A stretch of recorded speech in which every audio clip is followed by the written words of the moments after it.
Hello again, and welcome to episode 5 of this 10-part series on preparation, participation, and integration. It's the second round of my Lessons from Ayahuasca series, and it's really great to have you here. Thanks so much for watching.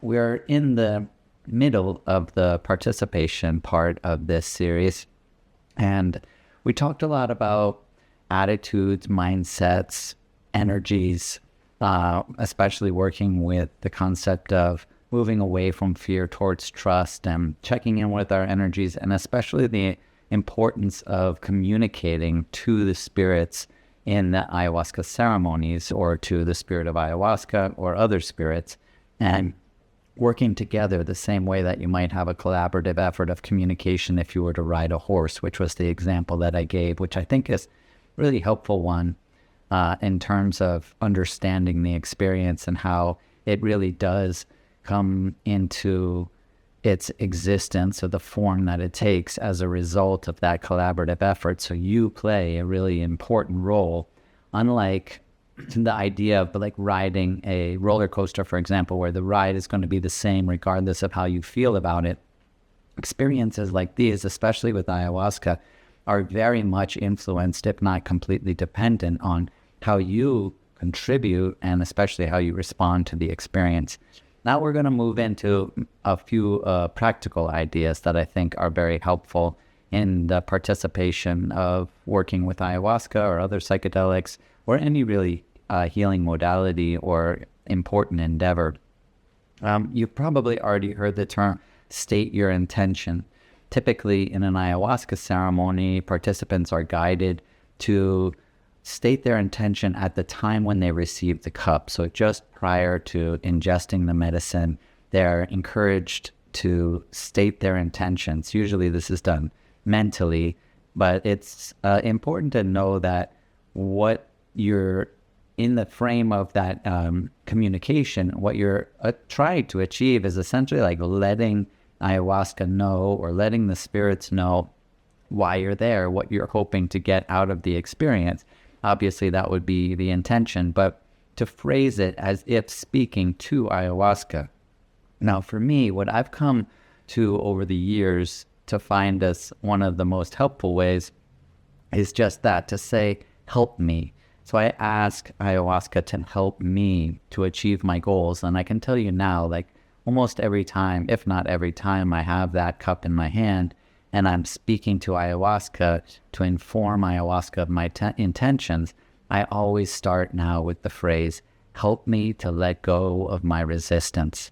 That's because I've identified that my resistance is often the largest obstacle that I need to overcome.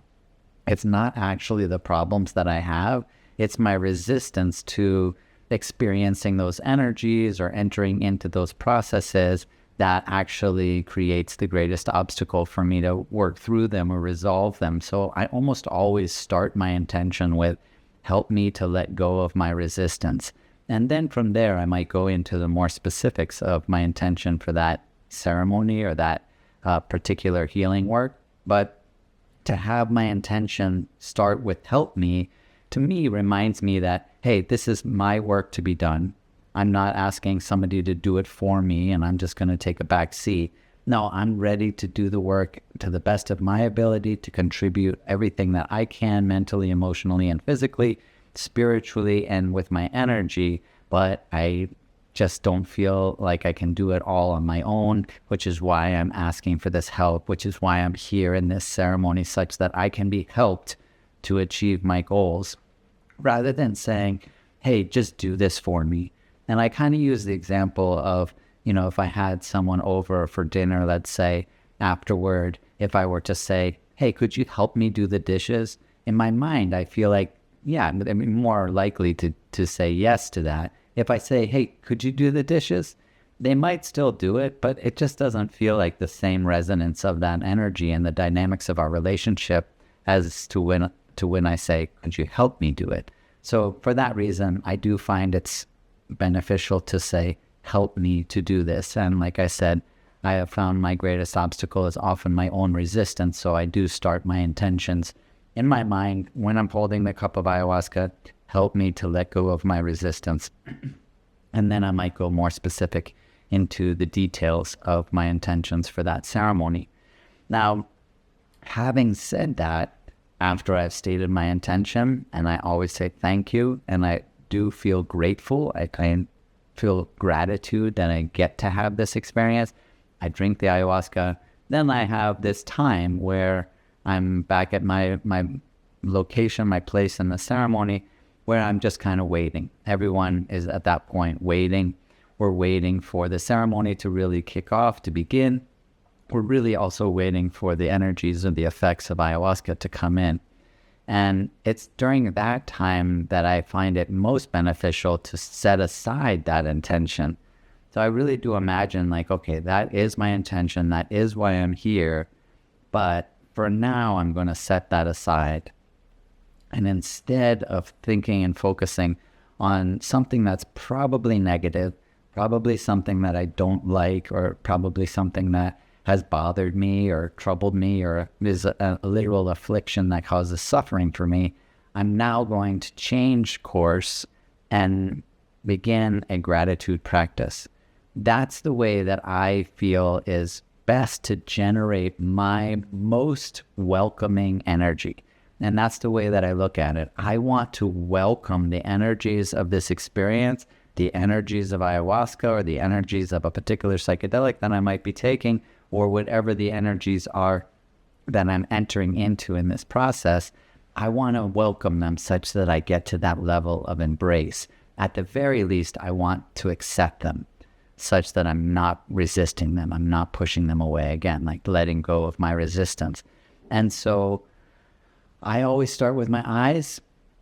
I thank my eyes. I feel the blessing that I have every moment when I open my eyes, that I have the ability to see.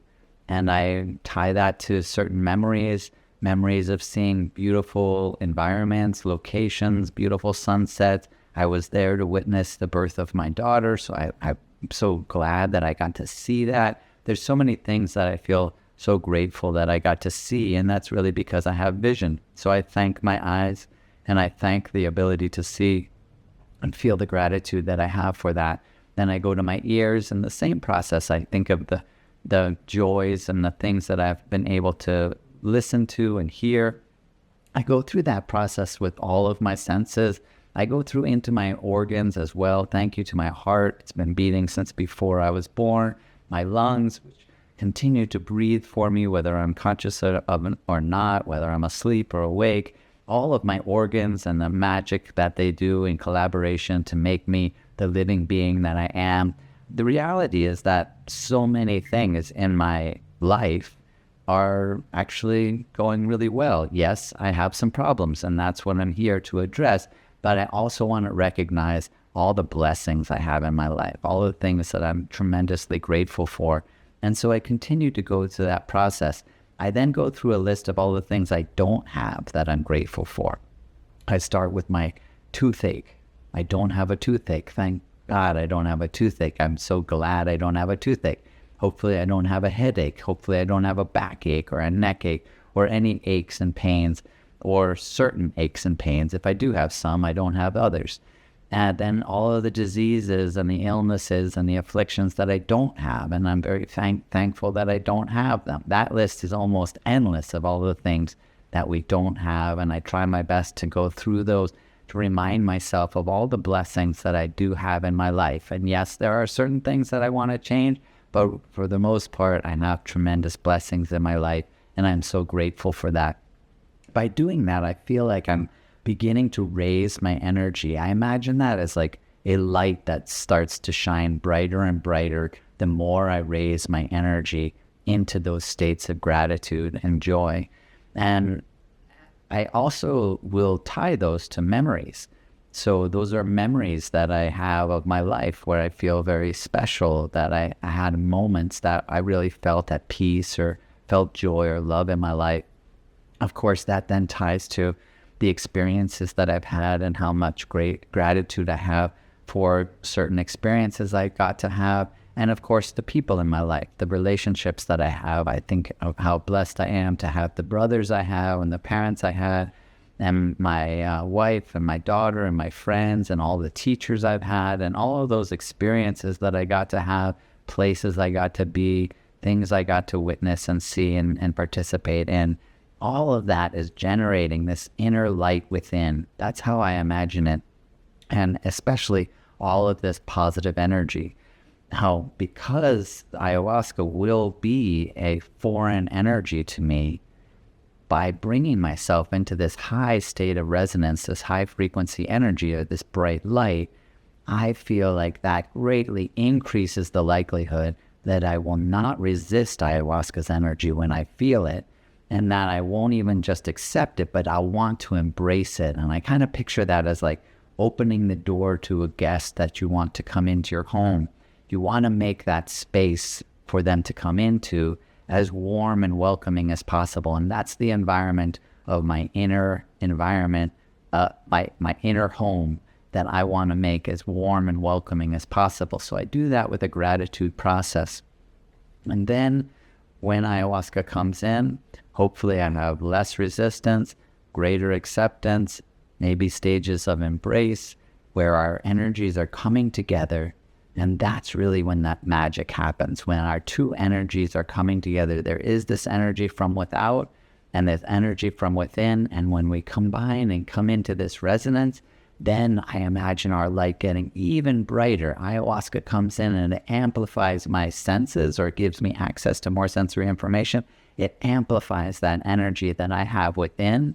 And that is how I'm able to receive that help to address and resolve the problems that I'm there to do.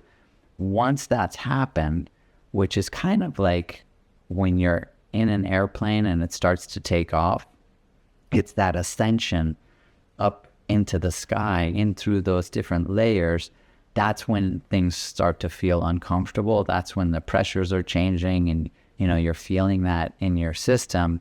But then you get to that cruising altitude, and hopefully that's when you feel comfortable. That's when, you're kind of like free to move about the cabin.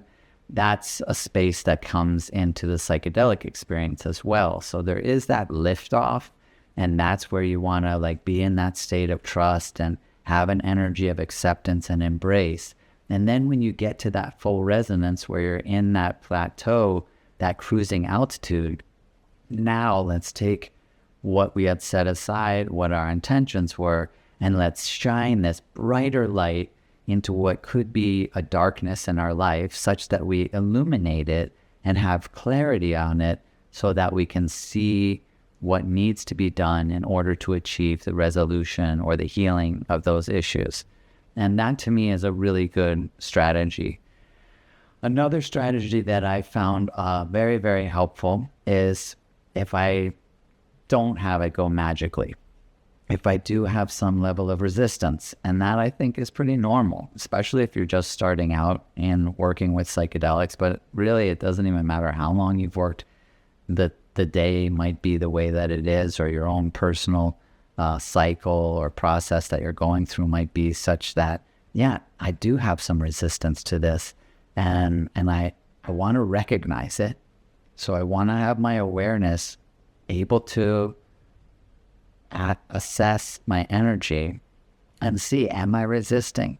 And if I am resisting, or if I do feel like my energy is not as it could be, as good as it could be, then I want to feel that energy. What is this energy? Again, with the curiosity mindset, let me just feel this. Can I feel this energy?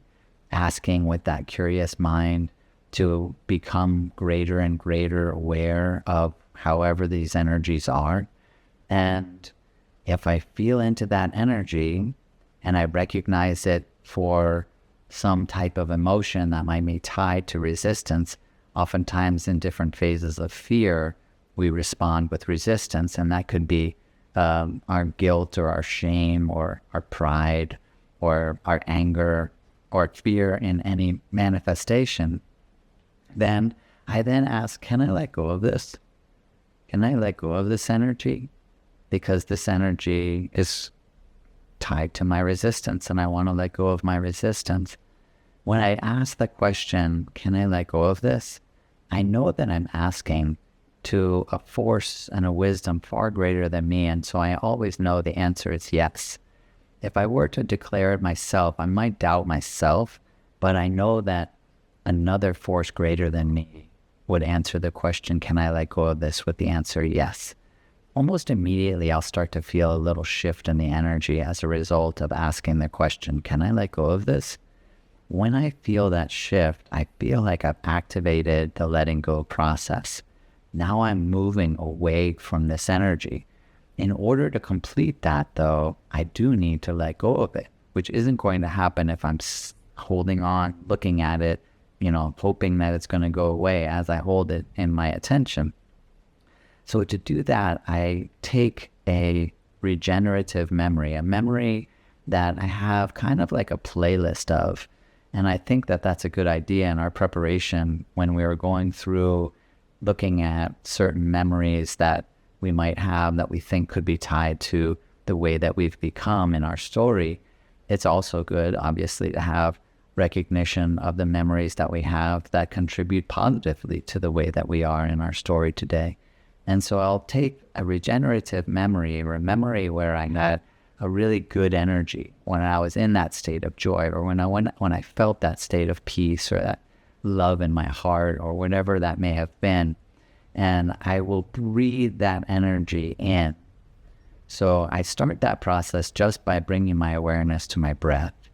And I imagine that my breath is going in, not just to my lungs, but into my heart. And then when I breathe out, I imagine that that energy is going out from my heart and radiating out from my being. When I tie that into the energy of that memory, then I breathe in the energy of that state of joy, for example. Then I breathe that joy into my heart.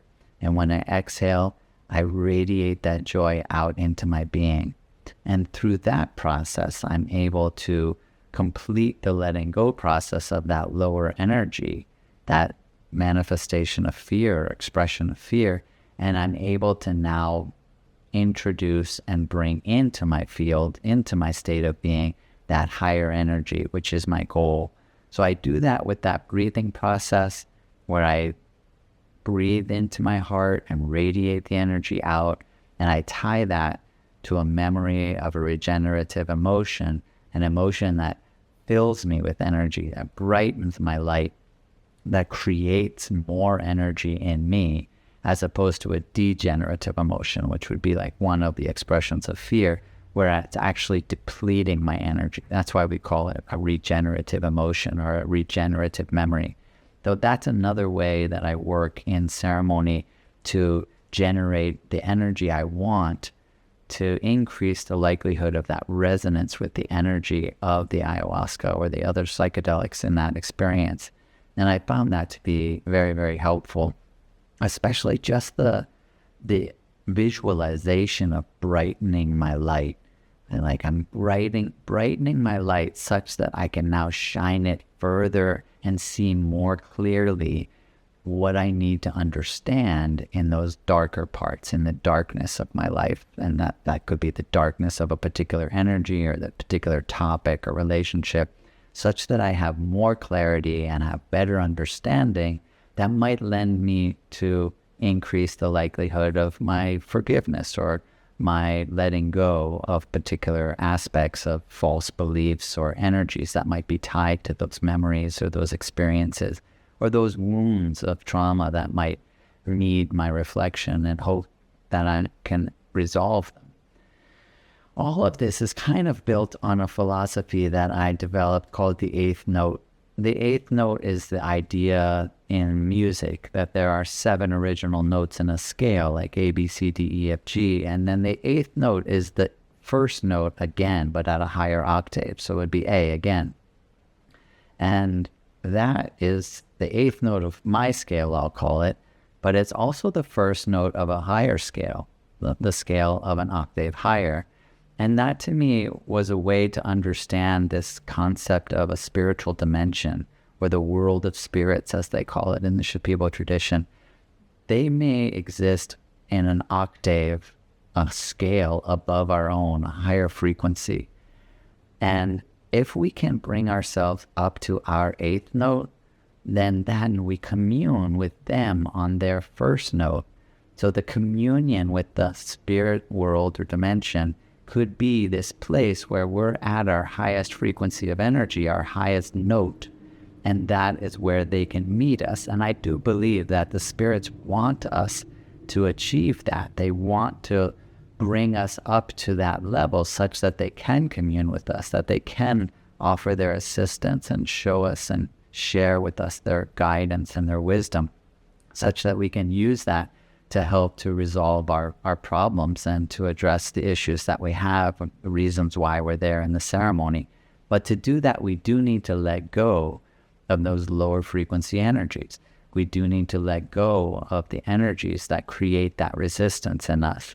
And so those processes that I just mentioned, that gratitude process to elevate our energies to a welcoming embrace of the experience when it comes on, and then the brightening of our light using tools like the heart-centered breathing and the accessing of regenerative memories so that we can complete the letting go process can really have a lot of benefit, especially when we're coupling that with curiosity, where we're really like asking those questions, we're communicating with ayahuasca, and we're having the courage to dive into those uncomfortable places, but we're doing it with the faith that we have, that we know together, with the help of these spirits and my own energies, we'll be able to resolve the conflicts and the issues, suffering that we have.